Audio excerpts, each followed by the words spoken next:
막론하며 권면하되. 아멘. 목사님께서 말씀 주시겠습니다.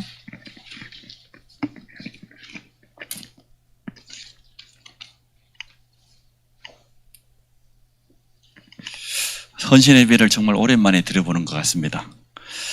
그것도 우리 여름 행사를 앞두고 교사 헌신 예배로 드리게 돼서 너무나 감사합니다. 우리 교사들이 또 힘을 얻고 또 우리 후대들에게까지 중요한 언약이 전달되는 그런 시간 되기를 원합니다. 우리는 사실 가장 소중한 것을 가지고 있습니다. 그것을 우리는 복음이라고 말하지요. 이 땅에 복음보다 더 가치 있는 것은 단 한 가지도 없습니다. 정확히 말하면 복음이 모든 것입니다. 복음은 완전합니다. 하나님께서 우리에게 은혜를 주셨단 말이에요. 무조건적인 은혜를 주셨다 보니까 자칫하면은 가치를 모를 수 있어요. 우리가 부모의 은혜가 무조건적이잖아요. 헌신적이잖아요. 그러다 보니 자녀들이 놓치기 쉬운 것처럼 하나님이 우리에게 주신 이 구원의 은혜, 구원의 복음은 무조건적이다 보니까 자칫하면 그 가치를 모르기가 쉽습니다. 이 땅에 있는 모든 사람들은 복음 받아야 됩니다. 복음보다 더 가치 있는 것은 없습니다. 그래서 복음의 참된 가치를 깨달은 사람은 고백을 이렇게 했습니다. 베드로가 사도행전 4장 12절에 고백했죠. 다른 이로서는 구원받을 수 없다. 천하 인간의 구원을 얻을 만한 다른 이름을 우리에게 주신 일이 없다. 한마디로 말하면 오직 예수라는 얘기죠. 베드로의 이 고백은 우리처럼 이렇게 편안히 앉아서 고백한 것이 아니고 종교재판 현장에서 유대인들 앞에서 제사장들 앞에서 자기 생명을 걸고 신앙 고백했습니다. 바울은 뭐라고 고백을 했습니까? 로마서 1장 16절에 보니까 내가 이 복음을 부끄러워하지 아니한다 그 말은 정말 복음만을 자랑한다 그 말이죠. 이 복음은 믿는 모든 자에게 구원을 주시는 하나님의 능력이다. 고린도전서 1장 18절에 보니까 십자가의 도가 멸망받을 자들에게 미련하게 보이지만 구원받은 우리에게는 하나님의 능력이다. 고린도전서 2장 2절은 뭐라고 고백했습니까? 내가 너희 중에 나아가서 예수 그리스도와 그의 십자가 외에는 아무것도 알지 아니하기로 작정했다. 정말 복음의 가치를 깨달은 사람은 이렇게 고백했습니다. 스데반처럼 돌에 맞아가 순교하면서까지 마지막까지 예수가 그리스도이심을 증거한 거 보세요. 초대교회 성도들은 복음 때문에 자기의 모든 것을 다 내놨습니다. 자기 생명까지도 거의 대부분 순교했습니다. 이 참 복음의 가치를 가진 교사가 된다고 하면 끝난 겁니다. 우리에게 많은 능력이 필요한 것이 아니고 세상에 많은 배경이 필요한 것이 아니고 이 복음은 완전하다. 모든 것이다. 이 가치를 깨닫는 교사 되기를 주 이름으로 축복합니다. 복음보다 더 가치 있다, 더 소중한 게 있다, 교사 아니에요. 이 복음은 완전하다, 모든 것이다, 이런 답을 낸 그런 교사가 필요한 겁니다. 복음의 가치를 깨달은 우리에게 사명을 주었단 말이에요. 어떠한 사명을 주었습니까? 이 귀한 복음을 모든 사람이 듣게 만들어야 된다. 이 땅에 있는 모든 사람은 복음 받아야 된다. 맞습니까? 한 사람도 예외가 없어요. 모든 사람이 죄를 범하였음에 하나님의 영광에 이르지 못합니다. 의인은 단 한 사람도 없습니다. 그래서 하나님의 소원은 디모데전서 2장 4절에 보니까 하나님은 모든 사람이 구원을 받으며 진리를 아는 데 이르기를 원하신다. 이게 하나님의 뜻이에요. 그래서 우리는 전도, 선교 듣든지 아니 듣든지 모든 사람에게 복음을 전해야 될 분명한 사명이 있는 겁니다. 우리는 예수가 그리스도요 나의 주되심을 고백하고 구원받았습니다. 우리가 받은 이 구원을, 이 축복을 한 번도 들어보지 못한 사람들이 너무나 많다는 거예요. 우리 현장에는 정확한 복음 들어보지 못하고 종교와 우상과 세상 풍속과 미신과 자기 철학과 신념에 빠져서 헛된 삶을 살아가는 사람들이 너무 많습니다. 그래서 우리는 때를 얻든지 못 얻든지 그 사람들이 믿고 영접하든지 안 하든지 상관없이 이 복음을 전하는 사명이 틀림없이 우리에게 있습니다. 그러면 이 일을 해나가는데 가장 중요한 우리의 미래가 누구에게 있겠습니까? 당연히 우리 후대에게 있겠죠. 하나님의 최고 관심은 여기에 있습니다. 우리는 이미 구원받았기 때문에 구원받은 성도가 미래를 준비하는 거, 렘넌트를 키우는 거. 이게 하나님의 최고 관심입니다. 오늘 그 속에 우리 모든 교사들이, 중직자들이 부름받은 줄로 믿습니다. 이 렘넌트들을 하나님이 원하시는 영적 서밋으로 키우는 거. 이게 우리의 모든 사역의 방향입니다. 그래서 렘넌트가 누구를 만나느냐? 렘넌트가 누구의 영향을 받느냐? 너무너무 중요해요. 창세기 37장 11절 보십시오. 요셉이 자기 꿈 이야기를 하니까 그의 형들은 시기하되 그의 아버지는 마음에 간직했더라 그랬어요. 이건 보통 말이 아니에요. 부모와 자녀가 소통이 되었다? 이 렘넌트가 하나님께 받은 달란트를 부모가 알고 기도하고 있다? 이건 보통 축복이 아니죠. 렘넌트가 생각할 때, 야, 우리 장로님은, 우리 선생님은 나를 위해서 정말 기도하고 나를 이해하고 그러구나. 이렇게 되면 끝난 거거든요. 그게 사역의 시작이요 마무리예요. 아무리 우리가 훌륭한 메시지를 전달한다 할지라도 야, 저 선생님은 나에게 별로 관심 없는 것 같은데, 나를 이해하지 못하는 것 같은데, 그러면 그 메시지는 안 들어갑니다. 그런데 야, 우리 엄마 아빠는, 우리 장로님은 정말 나를 이해하고 나를 위해서 배경이 되어지고 끊임없이 기도하고 그러고 있구나. 이렇게 되어지면 끝난 거거든요. 이해됩니까? 맞지 않습니까? 그런 교사가 필요하다 그 말이에요. 그런 전문 사역자가 일어나면 다 됩니다. 그래서 렘넌트가 누구를 만나느냐, 어떤 사람에게 영향받느냐 다 합니다. 그들의 미래가 결정됩니다. 그래서 오늘 교사 헌신 예배는 여름 행사를 위해서 후원한다기보다 사실은 렘넌트를 향한 우리의 중심, 우리의 기도, 그 시간이에요. 그래서 코로나 비대면 시대에 억지로 제가 헌신 예배를 2번 나누어서 합니다. 우리 중직자와 우리 렘넌트 전문 사역자들은 틀림없이 이것을 가슴속에 담고 있어야 되니까, 성경 속에는 렘넌트를 제대로 키운 증거들이 너무나 많습니다만 그 가운데 구약 시대에 어떻게 후대들을 살리고 후대들을 돕는 시스템을 갖췄냐, 성경에 있는 것만 가지고 잠깐 한번 우리가 확인해 보려고 합니다. 제일 첫 번째입니다. 많이 있겠지만 몇 사람만 예를 듭니다. 사실은 노예가 되었다고 하는 이것은 절대 불가능의 현장이에요. 환경 자체가 그렇잖아요. 그런데 이 현장에서 요게벳은 모세를 키웠습니다. 그러면 오늘 여기서 우리에게 주는 교훈이 참 많지요. 노예된 현장에서도 후대 운동을 했다고 하면 지금 우리의 현실 상황 전혀 문제 안 된다는 거죠. 맞죠? 우리의 능력 필요 없다는 거예요. 노예되어 있는데 무슨 능력이 있고 무슨 환경이 되고 무슨 현실이 됩니까? 그런데도 가능해서요. 그 말은 오늘 이 자리에 있는 우리 모든 중직자 교사들의 배경이 필요한 게 아니고 능력이 필요한 게 아니고 세상적인 지식이 필요한 게 아니다. 이 일은 누가 하시는 것이다? 하나님이 하시는 것이다 그 말이에요. 언약만 제대로 붙잡으면 하나님께서 우리를 들어서 사용하실 줄 믿습니다. 그게 맞는 것 아닙니까? 우리가 렘넌트 운동 한번 해보자, 그것도 중요하지만 하나님의 최고 관심은 렘넌트에게 있다. 하나님 얼마나 급했으면 노예된 현장에서까지 일을 했겠냔 말이에요. 우리가 가지고 있는 능력이 필요치 않다는 거예요. 정말 우리의 중심이 맞다고 하면 하나님 역사하신다는 거예요. 물질도 필요해요, 안 필요해요? 필요치 않아요. 진짜 우리 마음만 담으면 하나님께서 역사하실 줄로 믿습니다. 특별한 사람이 렘넌트 사역자 되는 것도 아니에요. 요게벳이 뭐 특별합니까? 엄마니까 당연히 자기 아들을 보호하고 키우는 것인데, 자, 어린 시절 가장 짧은 시간이었습니다. 가장 짧은 시간이었는데 가장 중요한 복음이 각인되어 버렸어요. 어릴수록 좋아요. 마를수록 좋아요. 작은 기회인 줄 알았는데 영원히 모세의 가슴 속에다가 복음을 각인시켜 버렸습니다.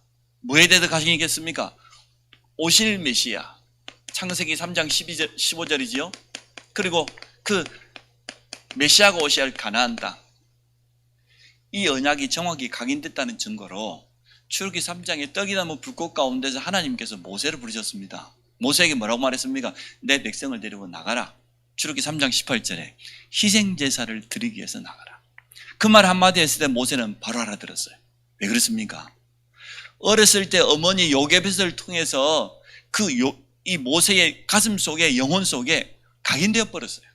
가나안, 오실 메시아, 희생제사라는 그 한마디 하니까 다 알아들어 버렸어요. 내 백성을 데리고 나가라니까 다 알아들었다니까. 가나안 땅 가라 그러니까. 이처럼 우리 후대에게 무엇이 각인되느냐 참 중요합니다. 다른 것이 들어가기 전에, 세상 것이 들어가기 전에 정확한 복음의 언약을 각인하는 축복이기 바랍니다. 또 하나님은 그렇게 역사하실 겁니다. 얼마나 하나님이 기뻤던지 희생제사라고 하는 이 언약을 붙잡은 모세에게 10가지 기적이 일어났잖아요. 홍해의 기적이 일어났습니다. 광야의 기적이 일어났습니다.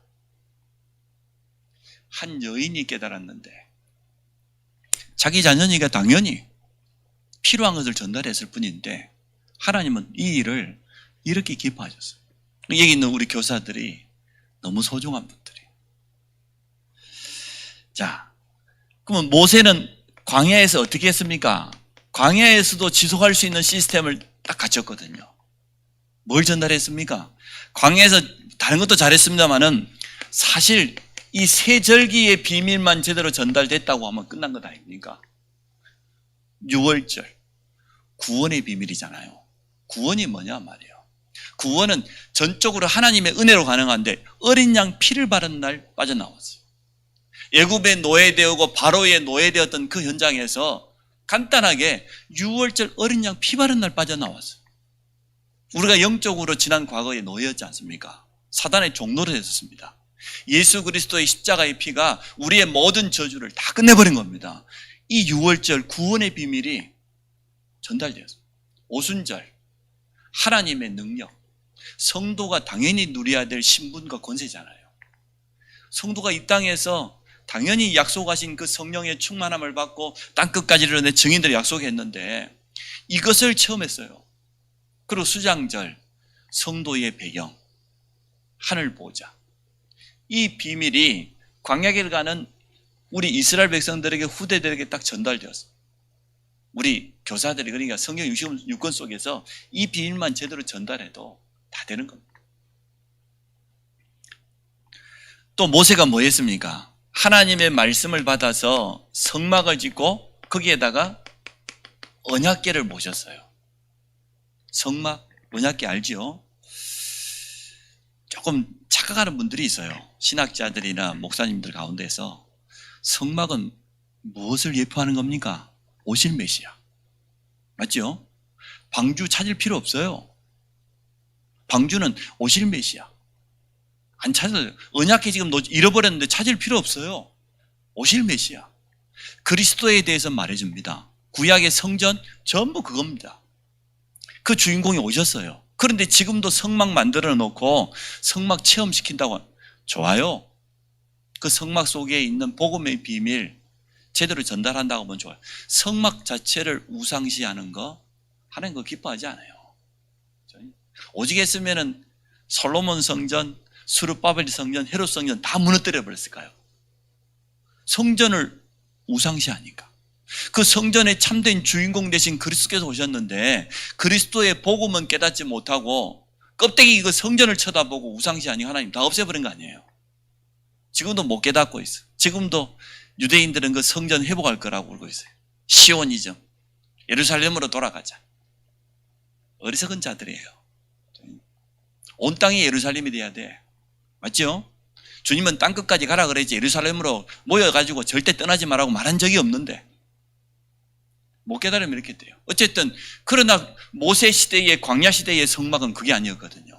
이 속에 하나님의 말씀이 들어있고 하나님의 능력을 나타내는 쌍난 지팡이와 만나, 이 비밀이 전달되어진 겁니다. 참 잘했어요.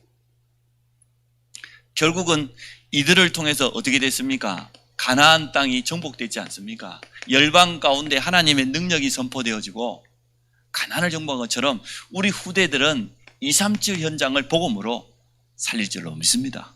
성경 속에 모든 답이 다 나와 있어요.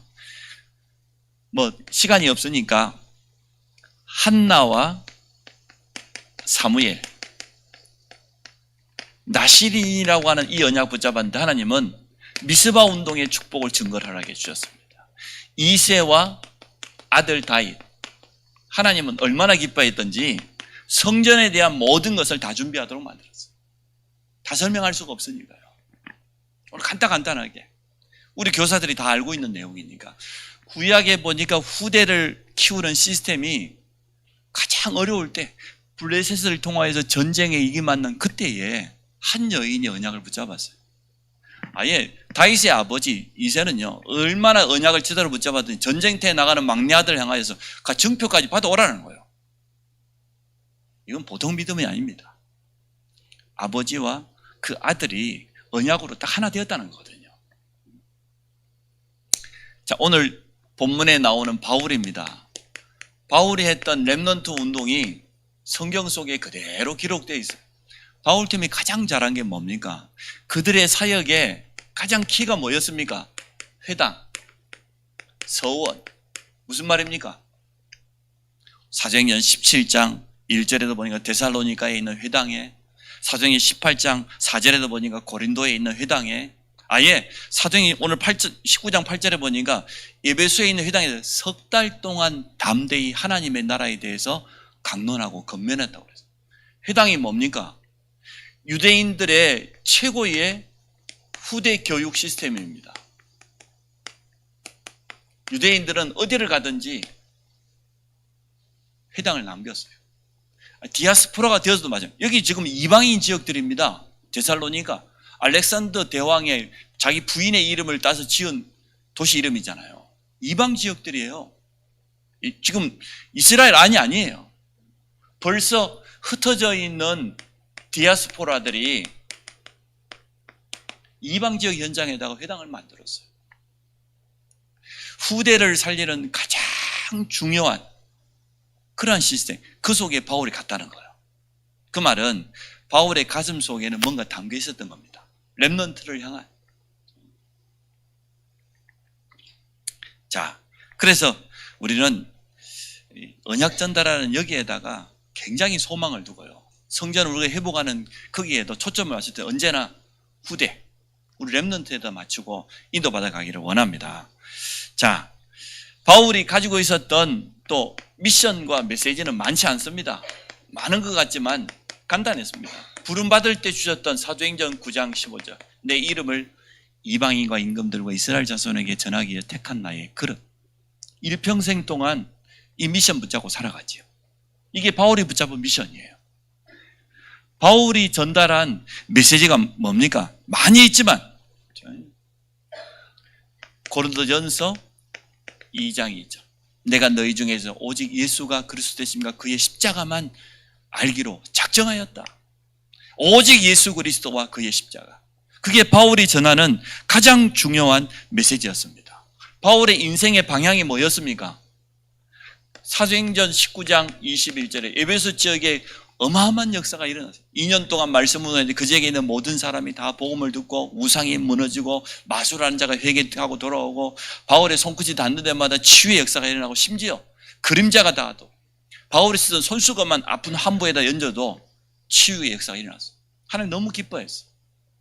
그 응답받고 난 이후에 바울의 가슴 속에 있는 한이 뭐였습니까? 로마도 보아야 하리라. 사도행전 24장 11절, 네가 예루살렘에서 증거한 것처럼 로마에서도 증거해야 하리라. 풍랑 가운데 있는 바울에게 사도행전 27장 24절에 바울아 두려워하지 마라. 네가 가이사 앞에 서야 하리라. 이게 바울의 가슴 속에 있는 한이었습니다. 인생의 방향이었습니다. 하나님은 얼마나 기뻐했던지요. 바울에게 가장 중요한 제자들을 다 붙여주셨어요. 지속할 수 있는 그런 시스템을 바울이 딱 남길 수 있도록 축복했습니다. 데살로니가의 야손, 에베소의 루디아 같은 이러한 중요한 사명자들, 고린도의 브리스가 부부 같은 이러한 사람들, 아예 로마서 16장에 있는 사람들은 어떻게 했습니까? 바울을 위해서라면 보호자, 목이라도 내놓는 동역자, 식주인, 친척 같은 자, 사랑받는 자, 인정받는 자. 우리는 이들을 향하여서 비밀 결사대라고 말하지 않습니까? 복음을 위해서라면 자기의 가장 소중한 거 다 내놓은 사람, 이란 비밀 결사대. 이들이 바울을 끝까지 보호하고 함께했습니다. 초대교회가 250년 만에 로마를 복음으로 정복한 내용이 뭐였습니까? 그게 렘넌트 운동이었어요. 노예로 하인 생활하는 초대교회 성도들이 로마의 모든 귀족들의 자녀들을 복음으로 완전 바꿔버린 거예요. 렘넌트 운동만이 세계 복음화 가능합니다. 다른 것은 안 됩니다. 초대교회가 우리에게 본을 보여준 것 아닙니까? 250년 동안 끊임없는 핍박에 어려움 당했던 초대교회가 어떻게 그 강한 로마를 이겼냔 말이에요. 싸워서요? 아니지 않습니까? 조용하게요. 아무도 못 보는 그 숨겨진 장소에서 로마 귀족들의 자녀들에게 복음이 전달되어 버린 거예요. 얼마나 복음이 전달되었던지요. 나중에 콘스탄틴 황제가 쳐다보니까 자기 어머니도 기독교인이다 그 말은 콘스탄틴 황제도 영향받았다 그 말이죠. 어떻게 어머니가 기독교인인데 자기 아들에게 영향이 안 갔겠어요? 자기 주위에 있는 똑똑한 신하들은 전부 다 기독교인이야. 그래서 그동안 핍박했던 건 다 없어요. 종교 중에 하나로 인정했어요. 데오도시우스 황제는 어떻게 했습니까? 아예 우리 로마의 국교는 기독교다. 이렇게 결정했어요. 초대교회의 렘넌트 운동입니다. 성경 속에 우리에게 확실한 증거를 보여주고 있습니다. 여러분 이야기 많이 들으셨죠? 싱가포르의 한 사업가가 자기가 돈을 좀 벌게 됐는데 저 일본 동경대학 앞에다가 좋은 건물 하나 사가지고 학사를 만든 거예요. 싱가포르에서 유학한 모든 학생들은 무료로 와서 사용해라. 거기서 숙소로도 쓰고 거기 오는 학생들 공부할 수 있도록 빨래도 해주고 먹을 것도 준비해주고. 사업가가 자기 사재를 털어서 시간이 지나갔습니다. 동경대라고 하면은 사실은 뭐 우리 아시아권에서는 최고 대학 아닙니까? 거기 졸업한 인재들이 시간 지나고 나니까 싱가포르, 경제계, 정계, 교육계 중요한데 전부 리더들이 돼버린 거예요. 서밋들이 돼버린 거예요. 복음 없는데도 가능합니다. 복음 없는 불신자도 그거 합니다. 지금도요, 인재들을 키우기 위해서 많은 CEO들이, 기업들이 자기들의 사재를 투자합니다. 기부금을 내놓습니다. 그렇다고 하면 불신자도 하고 있는 것을 우리가 못한다고 하면 말이 되겠습니까? 복음 없는 서밋들, 세상 서밋들은 이 땅에 문제가 있다줘요. 지금까지 전 세계적인 전쟁은 전부 천재들이 일으켰어요. 세상 서밋들이요. 그렇게 영적인 어려움 당해요. 사단은 일어섰다고 생각하는 순간, 서밋됐다고 생각하면 그때부터 공격하기 시작하는데 완전 무너뜨리거든요. 지금 앞으로 다가올 시대에 세계적인 천재 몇 사람이 세계 경제를 쥐락펴락 당할 거예요. 보통 문제. 근데 그 영적인 문제 당해버리면 어떻게 되겠어요? 전 세계 사람들이 어려움 당해요. 그래서 우리는 올바로 복음 가진 영적 서밋을 키워야 될 분명한 사명이 있습니다. 또 그러한 시간표에 하나님이 우리를 부르신 줄 믿습니다. 자, 렘넌트 사역자들이 많이 해야 되겠습니다만은 그 중에서 세 가지만 제대로 준비하기를 원합니다.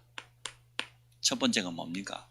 정확한 해답을 줄 수 있는 메시지 있어야 돼요. 렘넌트를 만났을 때 정확한 답을 줘야 될 것 아닙니까? 확실한 복음, 이거 줘야 돼요. 초대교회가 오직 예수가 그리스도다, 하나님의 나라라는 미션과 오직 성령이라고 하는 하나님의 방법을 받았던 것처럼 성경 66권 속에는 복음과 함께 제자 찾는 전도 선교에 대한 메시지밖에 없어요. 그 성경 66권을 바라볼 때 이 두 가지 눈으로 봐야 돼요. 복음, 어디서든지 그 속에서 그리스도가 발견돼요. 구약 성경부터 마지막 계시록까지 보면요, 전부 그리스도에 대한 설명입니다. 두 번째는 뭡니까? 전도 선교를 위한 제자. 이 두 가지 관점으로 성경을 보면 맞아요. 그런데 많은 성경을 해석한 사람들이 그렇게 보지 않아요. 틀리게 봐요. 이 영적인 세계 중심으로 봐야 제대로 볼 수 있는데, 우리가 이 시대에 유목사님을 만난 것은요, 여러분이 지금 하나님 은혜지만 너무 좋은 시절에 지금 살고 있는 거예요. 할렐루야. 저는 그렇게 생각해요. 저에게 영향을 줬던 목사님들, 영향을 줬던 중직자들이 계신데 그분들이 잘못됐다는 게 아니고요. 그분들은 이 두 가지 관점으로 성경을 보는 눈이 좀 부족했어요. 없다는 건 아닌데 부족했어요. 그런데 이 시대의 전도자로 하나님이 세운 이 목사님 보면 어느 성경을 펴도요, 이거밖에 안 돼요.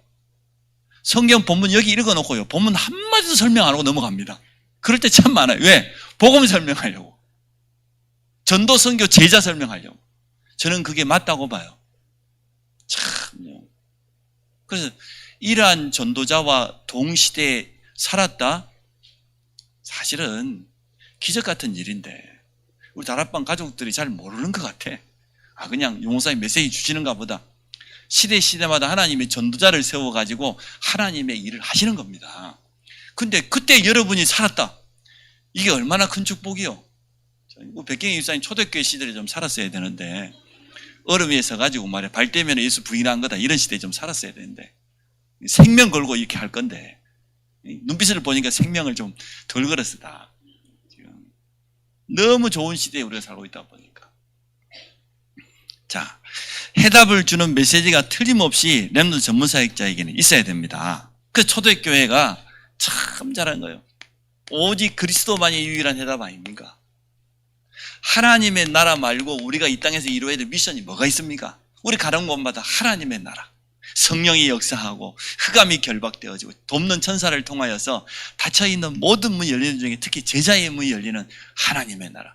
이 미션을 이루려다 보니까 우리의 능력이 안 돼요. 그래서 오직 성령 1388이라고 하는 이 비밀을 가진 그러한 사역자, 이 사람이 렘넌트 전문 사역자입니다. 우리를 통해서 우리 후대들이 이렇게 되어지면 하나님이 주신 나의 것, 그걸 우리는 달란트라고 하죠. 이게 딱 발견된단 말이에요. 그러면 끝난 것 아닙니까? 이것을 성인식이라고 그랬어요. 우리 렘넌트 전문 사역자를 통해서 우리 렘넌트들이 얼마나 제대로 메시지를 받았던지 함께 기도하는 가운데 하나님이 주신 나의 것이 딱 발견되었어요. 성인식. 근데 이제는 이것을 전문성을 키웠어요. 사명식. 이제는 현장에 직접 나갔어요. 복음과 함께 한 손에는 믿음, 한 손에는 사명 붙잡고 나갔단 말이에요. 그걸 뭐라 해요? 파송식. 전혀 어렵게 이해할 필요 없어요. 성인식, 사명식, 파송식.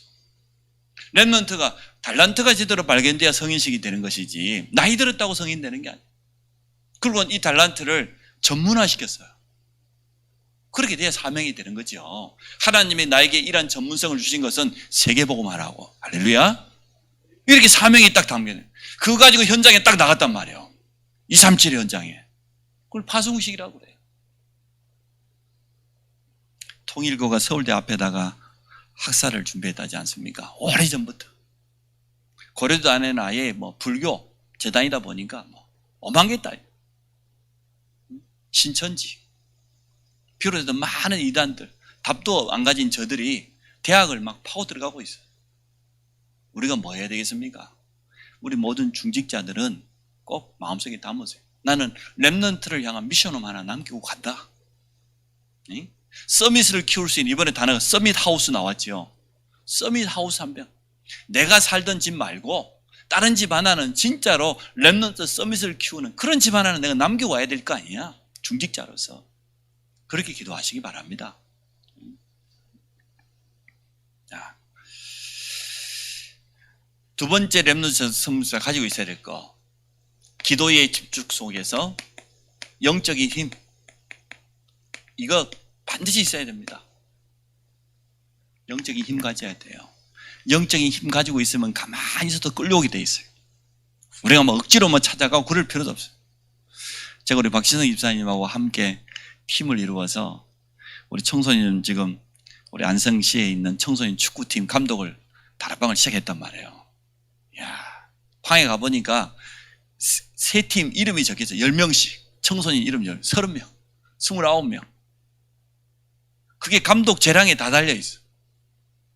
근데 이 감독이 이제는 복음을 받고 예수님 영접하고 다락방을 시작했단 말이에요. 은혜 받으려고 준비하고 있어요. 얼마나 감사한지. 그래서 제가 그 감독님에게 말씀드렸어요. 나는 감독님 같은 이런 거 할 수 없대. 나는 운동신경도 없고 축구도 할 줄도 모르고. 근데 감독님은 축구 하나 가지고 지금 일단 이 자리에 있는 29명 저 청소년들의 미래를 도울 수 있지 않냐 말이에요. 얼마나 좋은 달란트입니까? 혹시나 저들 가운데서 단 한 명이라도 감독님 때문에 복음을 받고 나는 하나님이 스포츠 선교사로 부르셨구나. 그래서 나에게 축구라는 달란트를 줘. 이를 깨달은 제자 한 명 키운다면 감독님은 성공하는 것이죠. 내가 보니까 근데 한 명이 아닐 것 같아. 이미 우리 다락방 목사님 아들이 거기 들어가 있으니까. 이야, 얼마나 소중한 현장인지요. 제가 그 감독님 볼 때마다 너무나 소중하게 보여요. 나는 도무지 할 수 없는데 만약에 우리가 성전이라도 회복하면 237 우리 TCK들을 도울 수 있는 스포츠 이런 걸 열면 그 감독님이 와서 할 수 있는 게 너무 많아요. 내하고 같이 해외에 만약 문이 열려 나 갈 수 있다고 하면 아프리카 같이 갔다 끝나는 거예요. 이 감독님은. 축구화 몇 개 하고 축구 몇 개 들고 가면 끝나버려요. 이게 선교가. 얼마나 소중한 달란트인지 몰라요. 그래서 제가 감독님을 위로하려는 게 아니고 사실이니까. 감독님 이영표처럼 뭐 어느 선수처럼 크게 막 이렇게 이름 날리지 않아도 이 달란트가 너무 소중하다. 그리고 하필이면 안성에 하나님 보냈잖아요 말이에요. 안성에. 우리 중고등부가 얼마나 그동안 기도를 했던지 현장은 안 나가고 기도만 했더니 29명을 아예 한꺼번에 몸싹. 그래서 다음 주 이제 내일 모레 우리 중고등 전사님과 같이 들어갈 겁니다. 우리 청소년들이 다락방 문을 열어야 되니까. 하나님이 그냥 실수로 안성 임마누엘께 너희들이 해라. 그럴 리가 있습니까? 우리 중고등 부장장로님, 부장집사님, 선생님들의 중심이 있잖아요.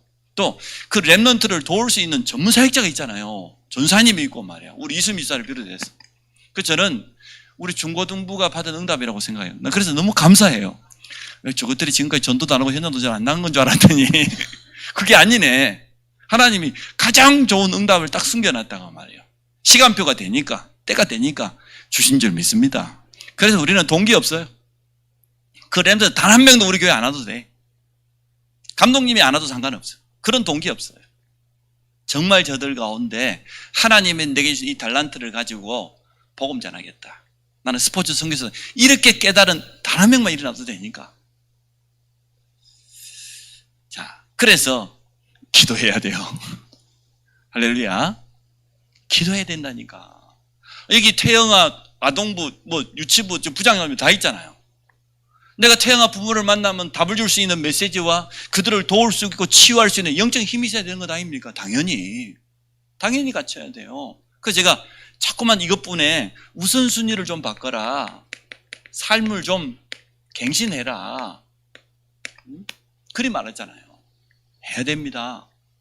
지금 갱신하지 않으면 늦어요. 하나님은 우리 교회에 지금 가장 중요한 시간표를 줬는데 내 개인과 우리 가정 다 갱신해야 돼. 모든 부분에 정확히 말하면 경제, 시간, 만남 다 뒤집어야 돼. 하나님이 하시겠다는데 내가 안 하겠다 하면 됩니까? 그런 시간표가 됐다는 것 아무리 감이 없는 사람도 느꼈을 것 아니에요. 성령의 사람이 맞다고 하면 하나님은 우리 교회와 나에게 이러한 시간표를 주었구나 깨달을 것 아닙니까? 그건 모른다고 하면 성령의 사람 아니죠. 빨리 갱신하라는 거예요. 더 늦기 전에 더 고생하지 말고 하라는 거예요. 우리의 것이 아닙니다. 하나님이 주신 것으로만 후대를 살릴 수 있습니다. 우리의 것을 말하면요 자꾸만 다른 거 틀린 거 그거 들어가요. 하나님의 것을 정확하게 전달해 줘라. 또 그래서 정말 이 보좌의 축복을 누리는 기도의 비밀, 시공간을 초월하는 어마어마한 영적인 세계가 있다는 거, 그리고 237을 향하여 빛을 비추는 그리스도의 대사이기 때문에 이 축복을 기도 속에서 누리는 우리 모든 교사들 되기를 축복합니다. 저는 그렇게 되리라고 믿습니다. 우리 모든 중직자들이 이렇게 기도의 비밀을 누리게 됩니다. 하나님은 틀림없이 역사하실 것입니다. 그래서 우리가 이 언약 잡고 기도할 때 하나님 역사하셔요. 그리고 세 번째 우리 전문 사역자들이 남겨야 될 거, 우리 모든 현장에다가 무너지지 않는 지속할 수 있는 시스템을 남겨야 돼요. 하다 말다 그런 거 말고 결국 이 키는 누가 전문 사역자로 세워지느냐, 이게 다예요. 우리 교사들이 키 중에 키예요. 여러분이 시스템 중에 시스템입니다. 렘넌트의 하늘을 가진 그러한 교사가 지속적으로 현장에 들어간다고 하면 하나님 기뻐하실 거예요. 하나님은 모든 문을 여실 것입니다.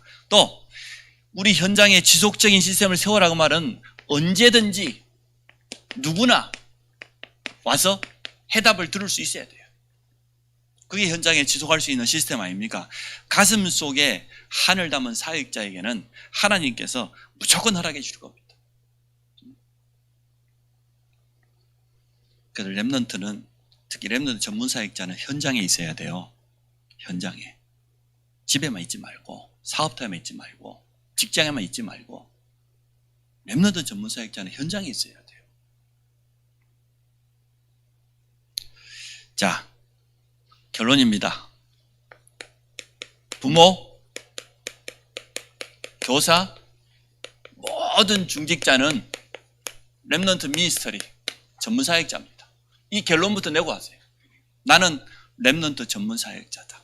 하나님의 최고 관심은 여기에 있다. 그래서 다시 한번 말씀드립니다마는 작은 갱신하면요, 응답은 어마어마합니다. 영적인 부분을 갱신하고, 삶도 갱신하고, 그릇도 좀 갱신하고, 나밖에 모르고 우리 가족밖에 모르는 그릇 가지고는 안 돼요. 진짜 복음 중심, 교회 중심, 현장 중심, 이런 그릇을 확 넓혀야 돼. 조금만 갱신하면 돼요.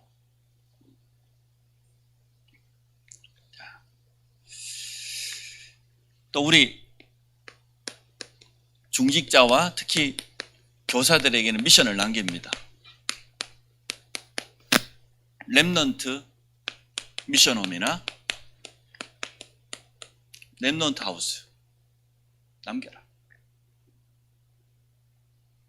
우리 후대들이 정말 와서 마음껏 복음받고 또 훈련받을 수 있는 그런 렘넌트 하우스를 남겨라.